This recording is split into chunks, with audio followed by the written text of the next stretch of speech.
Uno de los primeros pasos cuando iniciamos en red es conocer el hardware principal que interviene y cómo se conecta este hardware entre sí. En este video vamos a ver los dispositivos principales y una breve explicación de cómo van conectados estos dispositivos. En el siguiente cuadro, resumo dispositivos, su forma real, funcionalidades y la simbología que nos podemos encontrar en topologías de red. Solo necesito aclarar que hay muchas otras formas de representar estos dispositivos. Durante los siguientes videos yo voy a utilizar estos que vemos aquí.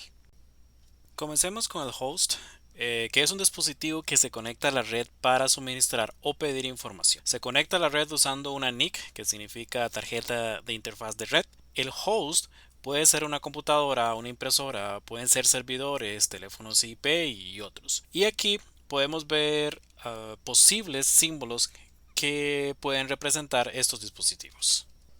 Luego tenemos el hub, que es un dispositivo que se utilizó hace muchos años, antes de que se inventaran los switches o los conmutadores, pero es algo que muy difícilmente podemos encontrar ahora en las redes modernas. Y esto es porque son o eran dispositivos que se encargaban nada más de repetir una señal. Repetidor de bits en otras palabras. Lo incluyo aquí porque aún aparece en cierta documentación o topologías y bueno, es para que tengamos una idea de lo que es o era.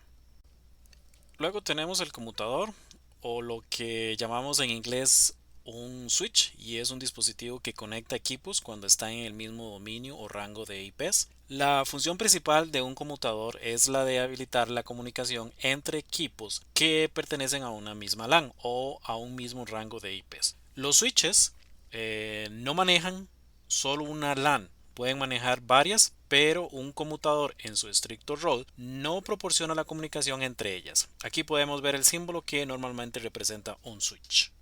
El router o el enrutador, como podemos ver aquí, tiene un aspecto muy similar al switch, pero son varias las diferencias reales, como tipos de puertos, capacidad de procesamiento, protocolos soportados y otros.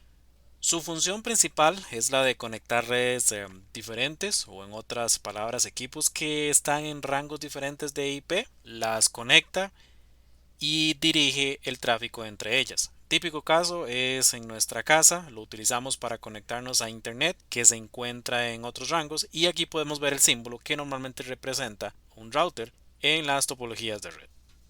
El cortafuegos o a lo que llamamos en inglés firewall es otro dispositivo que controla y filtra el tráfico de red para protegerla de accesos no autorizados, ya sea en el mismo rango de IPs o entre rangos diferentes. Y aquí podemos ver el símbolo que es una pared. Después tenemos el punto de acceso que permite a los equipos inalámbricos conectarse a una red cableada vía Wi-Fi y aquí podemos ver su símbolo. El balanceador de cargas o el load balancer distribuye el tráfico para evitar sobrecarga y mejorar el rendimiento y bueno, aquí podemos ver el símbolo. Los puertos son el punto de conexión que puede ser cable o puede ser inalámbrico. Aquí tenemos un ejemplo de los muchos tipos de puertos que existen. El puerto puede ser integrado al dispositivo o puede ser un puerto extraíble. Los más comunes son puertos para cables de UTP o para fibra óptica. En cuanto a cableado, los más común son los UTP, los cables UTP, y hay diferentes categorías. También tenemos cables tipo fibra óptica. El cobre se utiliza más comúnmente en las redes de área local y fibra óptica por lo general se necesita cuando es mucho el tráfico o mucho la distancia que este tráfico necesita recorrer. El cableado, independientemente del tipo, lo representamos con una línea.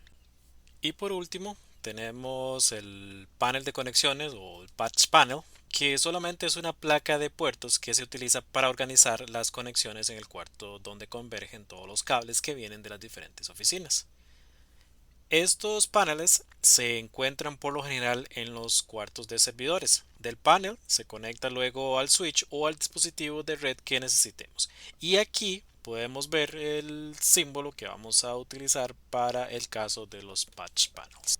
Ahora veamos con una topología una sugerencia de cómo se podrían conectar estos diferentes tipos de hardware. Comencemos con una red local, una red en la cual todos los dispositivos están en el mismo rango de IP.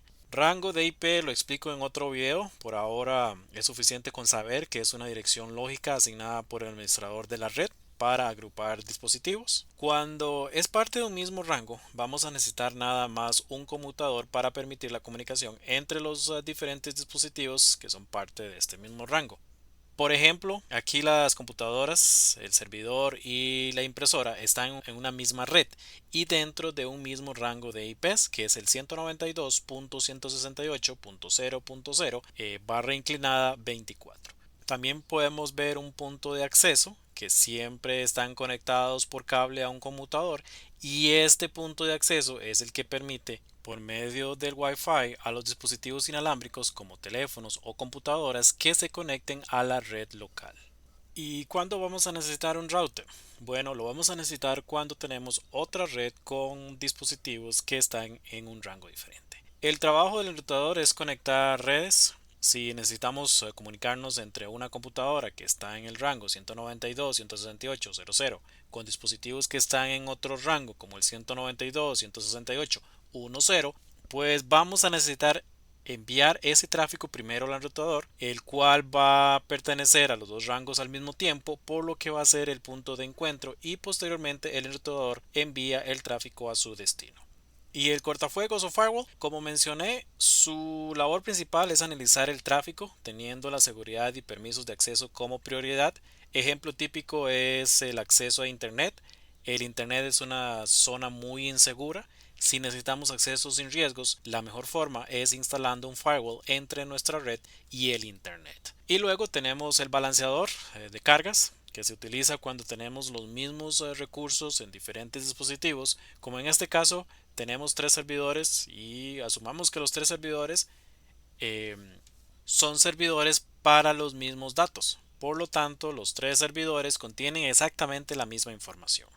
Cuando llega una petición de información, esta petición será analizada por un algoritmo y va a ser enviada a uno de los servidores. Cuando la siguiente petición llega, el balanceador de cargas va a hacer lo mismo, analizando tráfico y estado de los servidores, y va a escoger otro servidor o el mismo dependiendo del algoritmo utilizado y estado de los servidores. Recordemos que los tres servidores contienen exactamente la misma información, pero para evitar la carga a un solo servidor se utiliza el balanceador para distribuir esa carga.